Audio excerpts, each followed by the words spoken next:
सूर्यमुखी ने कमलमणि को एक पत्र लिखा। श्रद्धेय कमलमणि, यह तुम्हें लिखते लज्जा आती है क्योंकि मैं तुम्हें अपनी छोटी बहन के सिवा और कुछ नहीं समझती। आज तुम्हें अपनी दशा लिखते दुख भी होता है और लज्जा भी आ रही है। हृदय में जो कष्ट है अब सहा नहीं जाता। किससे कहूँ, तुम मेरी बहन हो, मुझे और कोई नहीं चाहता। तुम्हारे भाई की बात तुम्हारे अतिरिक्त और किसी से कह भी नहीं सकती। मैंने अपनी चिता आप ही सजा ली है। कुंदनंदिनी भूखी मर जाती तो उससे मेरी कोई हानि ना थी। प्रभु इतने लोगों का प्रबंध करता है तो क्या उसका ना करता। मैंने व्यर्थ ही उसे अपने घर बुलाया। तुमने जब उसे देखा था वह बच्ची थी, अब वह 20 वर्ष की है और बहुत सुंदर है, और वही सौंदर्य मेरा महाकाल हो गया है। संसार में मेरे लिए एकमात्र पति का सुख है। मुझे चिंता भी पति के लिए ही है। मेरी कोई संपत्ति होती है हो तो वही है, और उस कुंद नंदिनी ने मेरे हृदय ही छीन लिया। कुंद नंदिनी ने मेरे पति के स्नेह से मुझे वंचित कर दिया है और कर भी रही है। तुम अपने भाई को बुरा ना कहना, मैं उनकी निंदा नहीं कर रही हूँ। वह तो धर्मात्मा है, शत्रु भी उनके चरित्र में कलंक नहीं लगा सकता, पर वह अपने चित्त को वश में किए हुए हैं। जिधर कुंद नंदिनी रहती है उधर जाने से बचते हैं। मैंने उन्हें डांट करके बताते हुए देखा भी है। तब मैं क्यों इतना घबरा रही हूँ? तुम स्त्री हो, समझ सकती हो। यदि कुंद नंदिनी उनकी आंखों में साधारण होती तो क्या वह उसकी ओर ना देखते, उसका नाम उच्चारण करने में यत्नशील होते? कुंद नंदिनी के सामने वह अपराधी से लगते हैं। मैं उनकी छाया मात्र देखकर उनके मन की बात कह सकती हूँ। वह मुझसे क्या छिपाएंगे? कभी कभी लापरवाही से उनकी आंखें इधर उधर घूम जाती हैं। वह किसकी खोज में होते हैं क्या मैं नहीं जानती। देखते ही व्यथित होकर निगाहें फेर लेते हैं। क्यों, क्या मैं नहीं समझती? किसकी आवाज सुनने के लिए वह भोजन करते करते ग्रास हाथ में लिए कान खड़े कर लेते रहते हैं? क्या मैं नहीं समझती? हाथ का ग्रास हाथ में रहता है, मुंह में क्या डालते हैं, क्या डाल लेते हैं, वह सब क्यों? कुंद की आवाज कान में आते ही कभी कभी जल्दी जल्दी भोजन करने लगते हैं। यह सब क्यों? मेरे प्रसन्न वदन इस समय इतने अन्य मनसक क्यों रहते हैं? कुछ कहने पर उसे ना सुनकर उत्तर दे बैठते हैं। यदि मैं क्रोध में आकर कहती हूँ मैं मर जाऊं तो वह बिना सुने ही कह बैठते हूँ। एक दिन मोहल्ले की बुढ़िया कुंद की चर्चा कर रही थी। मैंने आड़ से देखा कि तुम्हारे भाई की आंखों में आंसू आ गए थे। इधर एक नई दासी रखी है, उसका नाम है कुमुद। वह उसे कुमुद के नाम से बुलाने के बजाय कुंद कह बैठते हैं और फिर लज्जित होते हैं। मैं नहीं कह सकती कि वह मेरा अनादर करते हैं, बल्कि पहले से अधिक यत्न से आदर भी करते हैं, और इसका कारण भी मैं समझती हूँ। वह अपने मन में अपराधी हैं, परंतु परंतु मेरे लिए अब उनके मन में स्थान नहीं है। यत्न और चीज है और प्रेम और चीज। एक मजाक की बात और लो। ईश्वर चंद्र विद्यासागर नाम के कलकत्ते में बड़े पंडित हैं। वह विधवा विवाह कराते हैं। यदि वह पंडित है तो मूर्ख कौन है? आजकल भट्टाचार्य के आने पर इसी पर तर्क वितर्क चलता है। उस दिन वह न्याय शास्त्री विधवा विवाह पर तर्क करके बाबू से पाठशाला की मरम्मत के लिए 10 रुपए ले गए। अपने दुख की चर्चा छोड़कर मैंने तुम्हें बहुत देर परेशान किया। तुम रुष्ट होंगी, परंतु क्या करूं बहन, तुमसे अपने मन का दुख न कहकर और किससे कहूं। मेरी बातें अब भी खत्म नहीं हुई, परंतु तुम्हारा मुंह देखकर आज मैं शांत हुई। ये बातें किसी से न कहना, मेरे माथे की कसम। अपने पति को यह पत्र ना दिखाना। क्या तुम यहाँ ना आओगी? एक बार आओ, तुम्हें पाने पर मेरा बहुत कलेश दूर होगा। सब समाचार शीघ्र लिखना। एक बात और, पाप को विदा करने से ही जान बचेगी। कहाँ विदा करूं? क्या तुम ले सकती हो उसे, या तुम भी डरती हो? कमल ने उत्तर दिया, तुम पागल हो गई हो? नहीं तो तुम पति का हृदय पर अविश्वास क्यों करती? स्वामी के प्रति अपने विश्वास को गंवाओ तो नहीं, और यदि विश्वास नहीं रख सकती तो तालाब में डूबकर मर जाओ। स्वामी पर जिसका विश्वास न रहा उसके मरने में ही मंगल है। धीरे धीरे नगेंद्र का चरित्र बदलने लगा। सूर्यमुखी ने छिपकर अपने आंचल से आंसू पहुंची। सूर्यमुखी ने सोचा वह कमल की बात मानेगी, वह स्वामी पर अविश्वासनी क्यों हो? उनका चित्त अचल पर्वत है। मैं अपने को ही भ्रांत समझती हूँ। मकान में एक आंगन था। सूर्यमुखी ओठ से ही सब बातें करती थी। वह चिक के पीछे बैठती थी, उसमें से सूर्यमुखी बात कहलाती थी। सूर्यमुखी ने डॉक्टर से कहा, बाबू बीमार हैं, तुम दवा क्यों नहीं कर देते? पर मुझे तो मालूम ही नहीं उनकी क्या बीमारी है, मैंने तो बीमारी की कोई बात नहीं सुनी। बाबू ने कुछ नहीं कहा। नहीं, क्या बीमारी है? क्या बीमारी है इसे तुम जानोगे या मैं? डॉक्टर तुम हो या मैं? डॉक्टर बोले, मैं जाकर पूछता हूँ। इतना कहकर डॉक्टर जाने लगा तो सूर्यमुखी ने रोक कर कहा, बाबू से कुछ ना पूछना, स्वयं देकर दवा देना। अच्छा ठीक है, जो आज्ञा। दवा की कोई कमी नहीं, कहकर डॉक्टर चला गया। उसने दवा खाने में जाकर थोड़ा सोडा, थोड़ा शरबत मिलाकर, अंट बंट मिलाकर शीशी भर लेबल लगाकर दवा भेज दी। सूर्यमुखी दवा लेकर आई। नगेंद्र ने हाथ में शीशी लेकर दूर फेंक दी। सूर्यमुखी बोली, दवा ना खाओ तो अपनी बीमारी का हाल तो मुझसे कहो। कैसी बीमारी? नगेंद्र बोले, अपने शरीर को देखो क्या दशा हो गई है। यह कहकर सूर्यमुखी ने एक शीशा लाकर उनके सामने रख दिया। नगेंद्र ने शीशा भी दूर फेंक दिया। वह चूर चूर हो गया। सूर्यमुखी की आंखों से आंसू बह चले। नगेंद्र की आंखें लाल होने लगी। उन्होंने एक नौकर को व्यर्थ मारा, मानो वह सूर्यमुखी को मार रहे थे। शीतल स्वभाव के नगेंद्र अब बात बात में गुम हो जाते थे। एक दिन रात्रि को नगेंद्र अंतपुर में नहीं आए। सूर्यमुखी बैठी रही। बहुत रात बीत गई। नगेंद्र बहुत रात गए आए। सूर्यमुखी ने देखा नगेंद्र का चेहरा और आंखें लाल थी। उन्होंने शराब पी थी। यह देखकर सूर्यमुखी आश्चर्यचकित रह गई। फिर नित्य यही होने लगा। एक दिन सूर्यमुखी ने नगेंद्र के पैर पकड़कर कहा, मेरे अनुरोध से आप इसे पीना छोड़ दें। नगेंद्र, इसमें क्या दोष है? सूर्यमुखी, यह तो मैं नहीं जानती कि क्या दोष है। जिसे तुम नहीं जानते उसे मैं भी नहीं जानती। मेरा अनुरोध मात्र है। सूर्यमुखी, शराबी की श्रद्धा हो तो मेरी भी श्रद्धा करो, नहीं तो ना करो।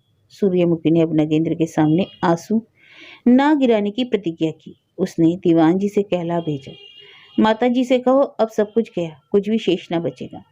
क्यों? बाबू कुछ देखते नहीं। कारिंदे की जो इच्छा होती है करता है। कारिंदा मेरी बात भी नहीं सुनता। जिसका दिन है वही रखेंगे तो रहेगा। एक दिन 3-4 हजार लोग नगेंद्र की कचहरी में आकर बोले, दुहाई है हजूर, कारिंदे के अत्याचार से हम लोग ना बचेंगे। उसने हमारा सर्वस्व ले गया। आप ना रहेंगे तो कोई ना रह सकेगा। नगेंद्र बोले, सबको भगा दो। हरदेव घोषाल ने नगेंद्र को पत्र लिखा, तुम्हें क्या हो गया है? तुम क्या कर रहे हो? मेरी समझ में नहीं आ रहा। तुम्हारी चिट्ठी नहीं मिलती है तो जाने क्या अंडबंड लिखते हो। तुम्हें मुझ पर नाराजी है क्या? लिखते क्यों नहीं? मुकदमा हार गए हो और कुछ ना लिखा, तब भी यह सूचना ना दी। तुम स्वस्थ तो हो? मेरे उत्तर पर क्रोध ना करना, मैं अधःपतन की ओर जा रहा हूँ। नगेंद्र ने उनको उत्तर में लिखा। कमलमणि को सूर्यमुखी का एक और पत्र मिला। उसमें लिखा था, एक बार आओ। कमलमणि, मेरी बहन, तुम्हारे अतिरिक्त मेरी मदद और कोई नहीं कर सकता। एक बार अवश्य आओ। कमल पत्र पढ़कर अपने पति के पास गई। वह अंतपुर में अपना हिसाब किताब देख रहे थे। क्या सचमुच तुम्हें गोविंदपुर जाना पड़ेगा? अब मैं अकेला कैसे रहूंगा? श्रीचंद्र बोले, तुम्हें अकेले रखने का मुझे भी शौक नहीं। मैं भी चलूंगी, तुम भी चलोगे। अच्छा, तो पर मैं किस तरह जाऊं? हम लोगों का तीसी खरीदने का यही समय है। तुम अकेली हो। श्रीचंद ने कमलमणि को गोविंदपुर भेज दिया। गोविंदपुर का अंधकार मानो एक फूल खिला। कमलमणि को देखकर सूर्यमुखी के आंसू सूख गए। कितने ही समय से सूर्यमुखी ने केश रचना नहीं की थी। कमलमणि बोली, आओ तो तुम्हारे बाल गूंथ कर उसमें फूल गूंथ दूं। सूर्यमुखी ने कहा, नहीं नहीं। परंतु कमलमणि ने चुपके से 2 फूल उसके बाल में लगा दिए। फिर नागेंद्र ने कमलमणि को देखा। कमलमणि ने प्रणाम किया। कमल सिर झुकाकर बोली, कैसे हैं भैया? नगेंद्र कुछ ना बोले। कुंद ने कमलमणि को बहन कहना आरंभ किया। कलकत्ते में कुंद कमल को कुछ ना कहती थी, बहुत बोलती भी नहीं थी, परंतु कमल का जैसा स्वभाव था, इससे वह उसे प्रेम करने लगी थी। अब वह उसे बहन कहकर पुकारने लगी। 2-4 दिन रहने के बाद कमलमणि पति के घर जाने को उद्यत होने लगी तो सूर्यमुखी बोली, जरा ठहर जाओ, तुम्हारे जाने पर मैं ना बचूंगी। कमल बोली, लेकिन तुम्हारा काम के लिए मैं क्या करूंगी? सूर्यमुखी ने कहा, मेरा क्या काम करोगी? मेरा उद्धार करोगी। कुंदनंदिनी कमल के जाने की बात सुनकर अपनी कोठरी में छिपकर रोई। कमलमणि पीछे पीछे गई। कुंदनंदिनी तकिए पर सिर रखकर रो रही थी। कमलमणि उसकी चोटी करने बैठ गई। चोटी करना कमल का राग था। कमल ने उसके सिर को गोद में रख लिया, अपने आंचल से उसका मुंह पोंछ दिया। यह सब काम समाप्त करके उसने पूछा, कुंद रोती क्यों हो? तो तुम जाती क्यों हो? तो इसमें रोने का क्या है? कमलमणि हंसकर बोली, तुम मुझसे बहुत प्रेम करती हो ना? क्या और कोई तुम्हें नहीं चाहता? कुंद चुप रह गई। कौन नहीं चाहता? गृहिणी नहीं चाहती मुझसे ना छिपाना। कुंद तब भी चुप। भैया नहीं चाहते? कुंद तो भी चुप रही।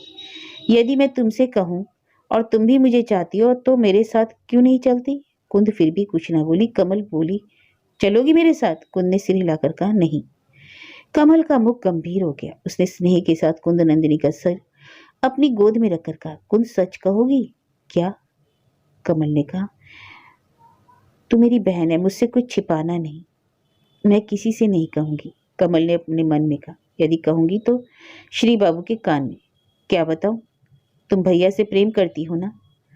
कुंद ने कोई उत्तर ना दिया। वह कमल मणि के हृदय पर मुंह रखकर रोने लगी। मैं समझ गई तू मर चुकी है। मरे कोई हानि नहीं, तेरे साथ बहुतेरे और भी मरेंगे। कुंद नंदिनी ने सिर उठाकर कमल के मुंह की ओर देखा। कमल मणि उसके प्रश्न को समझ गई। वह बोली, मुंह जली, तूने आंखें फोड़ लिया परंतु फोड़नी नहीं है। मुंह की बात मुंह में रही। तब तक कुंद का सिर फिर कमल मणि की गोद में आ पड़ा। कुंद नंदिनी के आंसुओं से कमल मणि की गोद भर गई। कुंद नंदिनी बहुत देर तक रोती रही। कमल जानती थी कि प्रेम किसे कहते हैं। वह कुंद नंदिनी के दुख से दुखी और सुख से सुखी हुई। कुंद नंदिनी के आंसुओं को पहुंचकर उसने कहा, कुंद। कुंद ने फिर सिर उठाकर कमल की ओर देखा। मेरे साथ चलो। कुंद की आंखों से आंसू गिरने लगे। कमल ने कहा, नहीं तो ना सही, सोने का संसार खाक हो जाएगा। कुंद रोने लगी। कमल बोली, चलेगी? खूब सोच समझ कर देख ले। कुंद नंदिनी आंखें पहुंचकर बोली, चलूंगी। कमल समझ गई कि कुंद नंदिनी दूसरे के मंगल मंदिर के लिए अपने प्राणों की बलि देगी। नगेंद्र के मंगल के लिए, सूर्यमुखी के मंगल के लिए उसने उन्हें भूलना स्वीकार किया, इसलिए इतनी देर लगी। कमल समझ गई कि कुंद नंदिनी समझ ना सकी थी कि उसका मंगल क्या है। तभी हरिदासी वैष्णवी ने आकर गाना गाया। उस दिन सूर्यमुखी उपस्थित थी। उन्होंने कमल को गाना सुनाने के लिए बुला भेजा। कमल कुंद को साथ लेकर गाना सुनने आई। कमल मणि बोली, इसने प्रेम राग गाया। कमल ने पूछा, क्या तुम और कोई गाना नहीं जानती? वैष्णवी ने पूछा, कौन सा? हरिदासी ने कहा, अच्छा, कहकर उसने दूसरा गाना गाया। गाना सुनकर कमल चली गई। सूर्यमुखी भी उठकर कुछ देर के बाद चली गई। केवल कुंद रह गई। वह कुछ और ही सोच रही थी। हरिदासी ने फिर गाना नहीं गाया। इधर उधर की बातें करने लगी, किंतु कुंद ने कुछ सुना और कुछ नहीं सुना। सूर्यमुखी दूर से यह सब देख रही थी। जब उन दोनों में गहरे संयोग के साथ बातचीत होने लगी तो सूर्यमुखी ने कमल को बुलाकर दिखाया। सूर्यमुखी दूर से सब देख रही थी। जब दोनों में गहरे संयोग के साथ बातचीत होने लगी तो सूर्यमुखी ने कमल को बुलाकर दिखाया। कमल ने बोला, इसमें क्या है? बातें कर रही है, औरत ही तो है, कोई पुरुष तो नहीं। नहीं, लेकिन इसका क्या ठिकाना वह स्त्री है या पुरुष? कमल ने विस्मय से कहा, यह कैसी बात है? नहीं, मुझे लगता है कि यह पुरुष है, अभी समझ लेती हूँ। ठहरो, मैं एक बबूल की डाल ले आती हूँ, पाजी को कांटा चुभा कर देखते हैं। यह कहकर कमल बबूल की डाल खोजने लगी, किंतु संयोग से उसे उसका बेटा सतीश मिल गया और वह सब कुछ भूल गई। सूर्यमुखी ने अपनी दासी हीरा को बुलाया। हीरा बाल विधवा थी, जवान थी और रहती वह सधवा की तरह थी, श्रृंगार प्रिय थी। हीरा श्यामगी और पद्मलोचना थी। कद में नाटी, मुख मानो मेघ से ढका चांद और बाल मानो सांप जैसे लटक रहे। सूर्यमुखी ने हीरा को बुलाकर कहा, यह वैष्णवी कौन है, पहचानती हो? नहीं, मैं तो कभी गांव के बाहर नहीं जाती। मैं वैष्णवी भिखारियों को क्या जानूं? ठाकुर बाड़ी की औरतों को बुलाकर पूछो ना। करुणा या शीतल जानती होगी। यह ठाकुर बाड़ी की वैष्णवी नहीं है। तुझे जानना होगा कि ये वैष्णवी कौन है, कहाँ से आती है, इसका मकान कहाँ है और कुंद के साथ इसका इतना प्रेम क्यों है। सब बातें यदि ठीक तरह से जानकर बता सकोगी तो तुझे एक नई बनारसी साड़ी पहनने को दूंगी। नई बनारसी साड़ी की बात सुनकर उसकी छाती चौड़ी हो गई। उसने पूछा, कब पता लगाने जाना होगा? जब तेरी खुशी हो, किंतु उसके पीछे पीछे ना जाना, फिर पता ना पाएगी। अच्छा। वैष्णवी कुछ समझ ना सकी और कोई भी कुछ जानने ना पाया। अब तक कमल लौट आई। सूर्यमुखी ने अपनी सलाह की सब बातें उससे कही।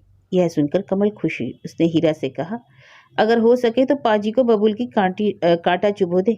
सब करूंगी, किंतु केवल बनारसी साड़ी ही ना लूंगी तो और क्या लेगी? यह एक दूल्हा चाहती है, इसका विवाह करा देना। अच्छा, यही होगा। यह तो फिर देखा जाएगा, किंतु मेरे मन के मुताबिक घराने में एक घर होगा। कौन सा घर? यम का घर। उसी दिन रात्रि में कुंद नंदिनी बागीचे की बावली के किनारे बैठी थी। बावली के पीछे एक बाग था।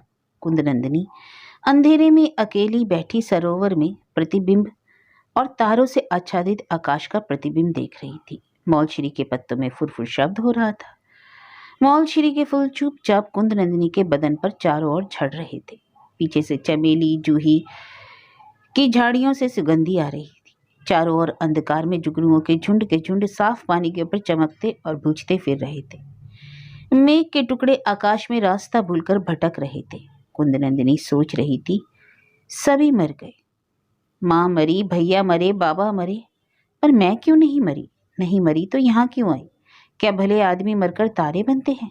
पिता की परलोक यात्रा की रात को कुंद ने जो स्वप्न देखा था, उसकी कुंद को याद न रही। अब उसका आभास मात्र मन में आया। उसे याद आया कि उसने अपनी माता को स्वप्न में देखा था। उसकी माँ उसे तारों में ले जाने को कह रही थी। कुंद सोचने लगी, अच्छा, क्या मनुष्य मरकर तारा बनता है?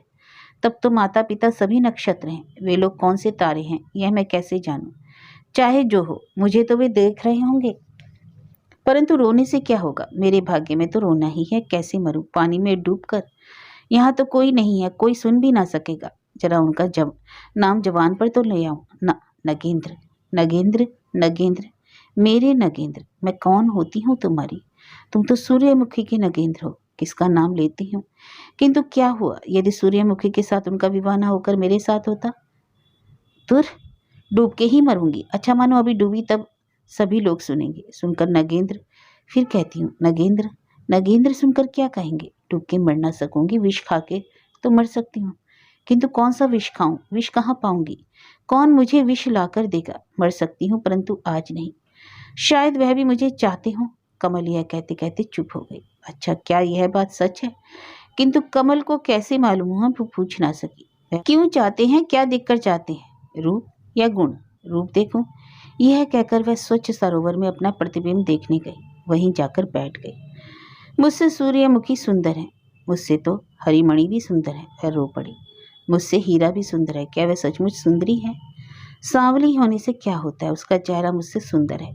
कलकत्ता जाना ना हो सकेगा, वहां नहीं जा सकूंगी। देखने भी ना पाऊंगी, मैं जा ना सकूंगी, कदापि ना जा सकूंगी। तब तब ना जाकर ही क्या करूंगी?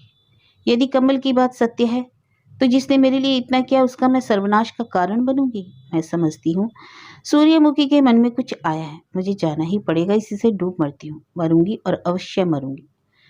कुंद आंखों पर हाथ रखकर रोने लगी। तभी उसे स्वप्न का वृतांत स्पष्ट दिखाई देने लगा। कुंद उठकर खड़ी हो गई। मैं सब भूल गई। क्यों भूल गई? माँ ने मुझे बताया था, उन्होंने मुझे अपने साथ चलने को कहा था। मैंने उनकी बात क्यों नहीं मानी? मैं क्यों नहीं गई? मैं क्यों ना मरी? मैं देर क्यों कर रही हूँ? मैं मरती क्यों नहीं हूँ? मैं अभी मरूंगी। यह सोचकर कुंद धीरे धीरे सरोवर की सीढ़ियां उतरने लगी। उसका शरीर कांप रहा था, फिर भी वह माता की आज्ञा का पालन करने के लिए धीरे धीरे आगे बढ़ रही थी। तभी पीछे से किसी ने उसकी पीठ पर उंगली छुआकर कहा, कुंद।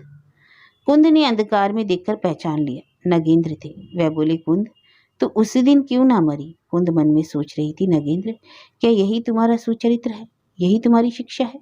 यही सूर्यमुखी के प्रणय का प्रतिफल है? छी छी, तुम चोर हो, चोर से भी हीन हो। चोर सूर्यमुखी के गहने चुराता, परंतु तुम तो उनका प्राण ही लेने बैठे हो। सूर्यमुखी ने तुम्हें अपना सर्वस्व दिया, तुम चोर बनकर क्या चुराने आए हो? नगेंद्र, तुम्हारा मरना ही अच्छा है। यदि साहस हो तो तुम स्वयं जाकर डूब मरो। परंतु कुंद नंदिनी, तुम चोर के स्पर्श से कांपी क्यों? चोर की बात सुनकर तुम्हारे बदन में रोमांच क्यों उठा? कुंद, कुंद, तुम कलकत्ता जाओगी? कुंद ने कुछ ना कहा। उसने आंखें पहुंची, बोली नहीं। कुंद, क्या तुम इच्छापूर्वक जा रही हो? इच्छापूर्वक? हरि हरि। कुंद ने फिर आंखें पहुंची, कहा, कुछ भी नहीं। कुंद, रोती क्यों हो? कुंद अब रो पड़ी। नगेंद्र कहने लगे, सुनो कुंद, मैंने इतने दिनों तक बहुत कष्ट सहा, परंतु अब सहा नहीं जाता। नहीं सह सकता कि किस कष्ट से मैं जी रहा हूँ। अपने कष्ट को भुलाने के लिए मैंने शराब पी। अब नहीं सहा जाता। मैं तुम्हें छोड़ नहीं सकता कुंद। विधवा विवाह चल रहा है, मैं तुमसे विवाह करूंगा, परंतु तुम्हारे कहने पर ही विवाह होगा। नहीं, ये नहीं होगा। क्यों कुंद? क्या विधवा विवाह न्याय संगत नहीं? कुंद कुछ नहीं बोली। नहीं क्यों? बोलो, गृहिणी बनोगी या नहीं? मुझे इससे प्रेम करोगी या नहीं? नहीं, कुंद ने कहा। नगेंद्र ने सहस्र मुख से अपरिमित प्रेमपूर्ण बातें की, परंतु कुंद ने नहीं ही कहा। कुंद आकाश में देखकर बोली, नहीं, विधवा विवाह शास्त्रों में हो तब भी नहीं। कुंद डूब कर मरी क्यों नहीं। हरिदासी उपवन गृह में जाकर एकाएक देवेंद्र बाबू बन गई। देवेंद्र ने हुक्का पीना प्रारंभ किया। उसके मुंह से धुआं उड़ने लगा। शराब को पट में डाला, वह माथे पर चढ़ने लगी। 2-4 गिलास के बाद बोलना आरंभ किया। नौकर लोग गुरु महाशय कहकर उधर आए। तभी सुरेंद्र आकर देवेंद्र के पास बैठे और उसकी कुशल मंगल पूछकर बोले, आज तुम फिर कहाँ गए थे? तुम्हारे कान में खबर पहुंच गई? यह तुम्हारा भ्रम है देवेंद्र। तुम समझते हो कि तुम सब कुछ छिपाकर करते हो और कोई जान नहीं सकता, परंतु मोहल्ले के सभी लोग इसे जानते हैं। मैं तो किसी से छिपाना नहीं चाहता। किससे छिपाऊं? इसे तुम बहादुरी समझते हो? तुम्हें यदि कुछ लज्जा होती तो हमें कुछ भरोसा होता। तुमने तो वैष्णवी बनकर गांव-गांव की ठोकरें खाना सीख लिया। वैष्णवी? कैसी वैष्णवी भाई साहब? माथा चक्कर तो नहीं खाया आपका? मैंने वह काला मुंह नहीं देखता तो चाबुक से सब वैष्णवीपन भुला देता। फिर देवेंद्र के हाथ से गिलास लेकर सुरेंद्र बोले, अभी जरा होशोहवास रहने दो, मेरी बातें सुनकर तब पीना। आज तुम बहुत क्रुद्ध हो। हेमवती की हवा तो नहीं लग गई तुम्हें? सुरेंद्र बाबू बोले, तुम और भी सर्वनाश करने के लिए वैष्णवी बने हो। क्या तुम नहीं जानते? तुम भूल गए कि तारा मास्टर का विवाह एक देवकन्या से हुआ था। इस समय वह विधवा होकर उस दत्त बाड़ी में रहती है। उसे देखने गया था। क्या इतनी दुर्बुद्धि हो गई कि उस अनाथ लड़की का विनाश करने गए थे? देवेंद्र, तुम इतने बड़े पापिष्ट, इतना निशंस, इतने अत्याचारी हो कि अब हम तुम्हारा सहवास न कर सकेंगे। सुरेंद्र ने इतनी जलन से बातें कही कि देवेंद्र चुप हो गए। वे गंभीरता पूर्वक बोले, तुम मुझ पर क्रोध ना करो। मेरा चित्त मेरे वश में नहीं है। मैं सब कुछ त्याग कर सकता हूँ, परंतु उसकी आशा नहीं त्याग सकता। मैंने जिस दिन उसे देखा था उसी दिन से उसके सौंदर्य पर लट्टू हो गया। मेरी आंखों में इतना सौंदर्य कहीं और नहीं देखा। तभी से मैं उसे देखने के लिए कितने प्रयत्न करता रहा हूँ, कह नहीं सकता। जब कुछ कर नहीं सका तो मैंने वैष्णवी का रूप धारण कर लिया। तब कोई आशंका तुम ना करो, वह स्त्री बहुत साध्वी है। तब जाते क्यों हो वहां? केवल उसे देखने के लिए।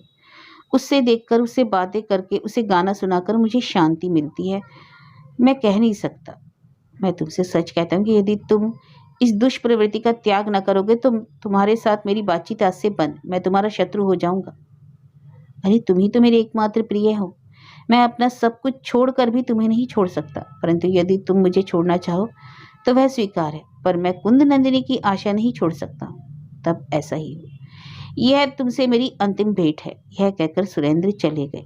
देवेंद्र एकमात्र बंधु के विच्छेद से बहुत दुखी हो गए। कुछ देर उदास हो बैठे रहे, फिर बोले, दूर, संसार में कौन किसका है, मैं ही अपना हूँ।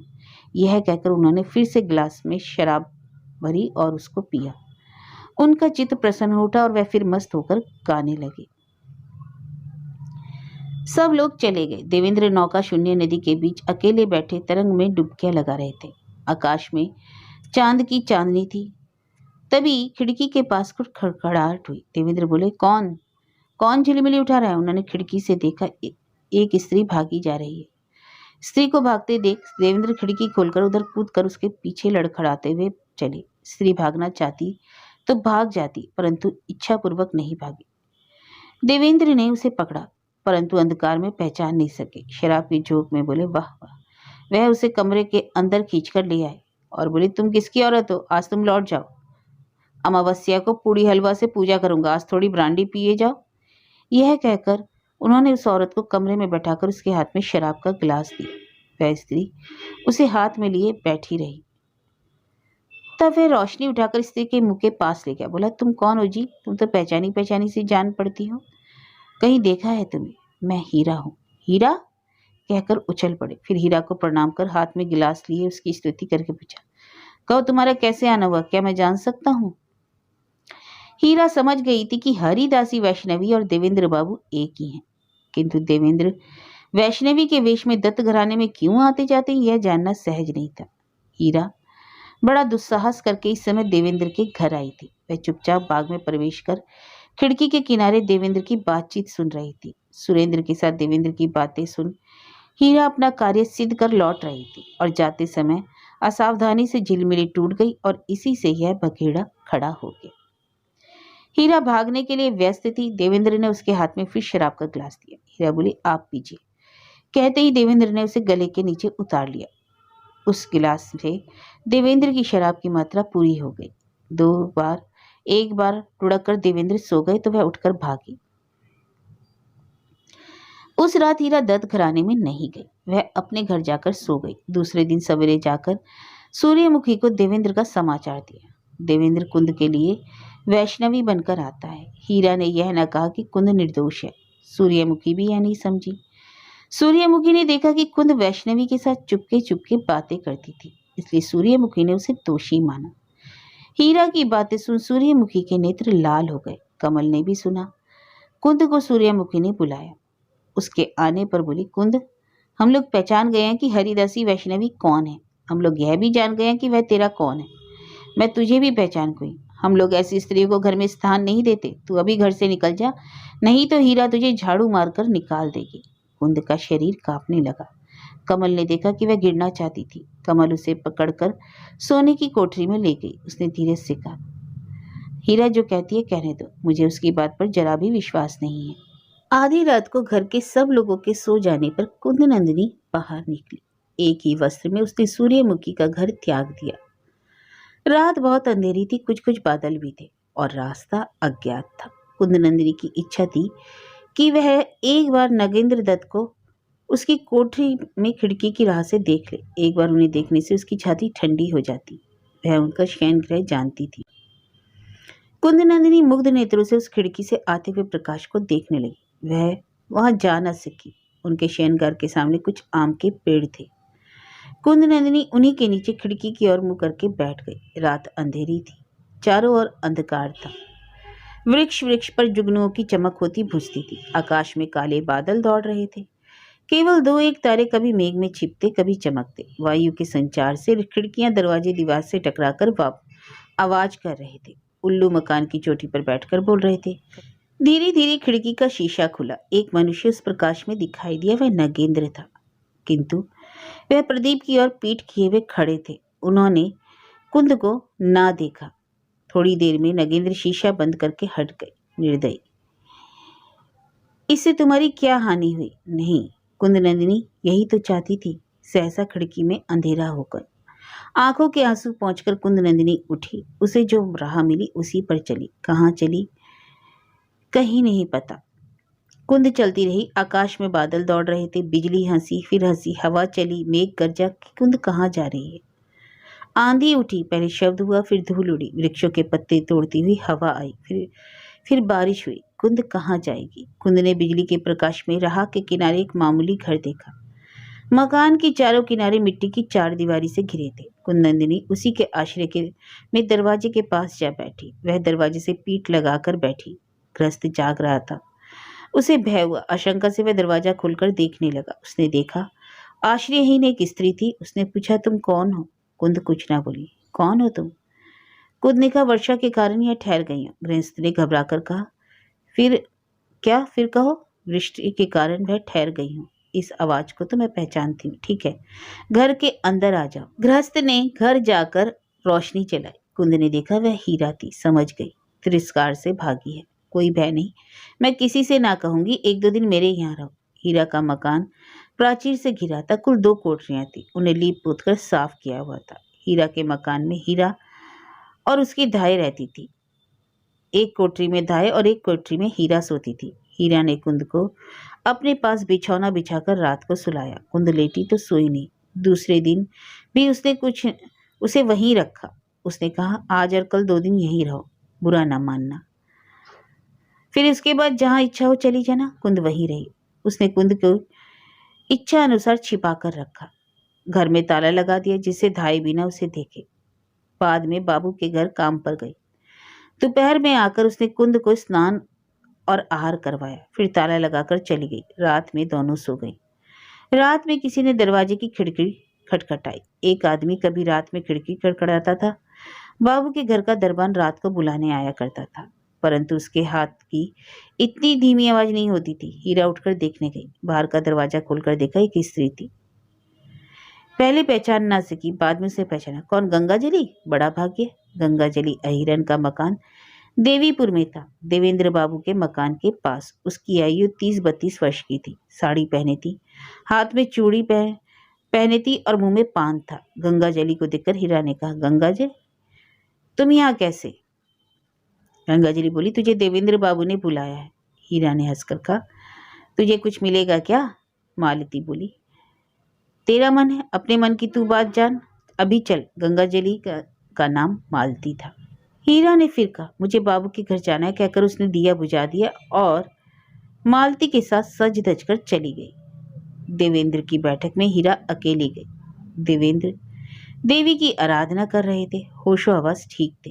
हीरा से उन्होंने कहा, हीरा उस दिन मैं अधिक शराब पीने के कारण तुम्हारी बातों का अर्थ न समझ सका। मैंने यही जानने के लिए बुलाया है कि तुम उस दिन यहाँ क्यों आई थी? आपको देखने के लिए। देवेंद्र हंसकर बोले, तुम तो बहुत बुद्धिमती हो। भाग्य से नगेंद्र बाबू ने तुम्हारी जैसी दासी पाई। तुम्हारी दासी वैष्णवी का भेद जानने आई थी ना, मेरे मन की बात जानने आई थी। तुम जान भी गई। मैं भी तुम्हारे सामने उस बात को छुपाऊंगा नहीं। इसमें संदेह नहीं कि तुमने अपने मालिक का ना काम कर मालिक से इनाम पाया होगा। अब मेरा एक काम करो, मैं भी पुरस्कार दूंगा। देवेंद्र ने हीरा को रुपयों का लोभ देकर कुंद को बेचने को कहा। यह सुनकर हीरा क्रोध से लाल हो गई। हीरा ने उठकर कहा, महाशय, मुझे दासी समझकर आपने ऐसी बात कही, इसका उत्तर मैं दे नहीं सकती। मैं अपने मालिक से कहूंगी, वही इसका उपयुक्त उत्तर देंगे। कहकर हीरा वेग से चली गई। देवेंद्र हतोत्साहित हो चुपचाप बैठे रहे। फिर उन्होंने जी भरकर शराब पी।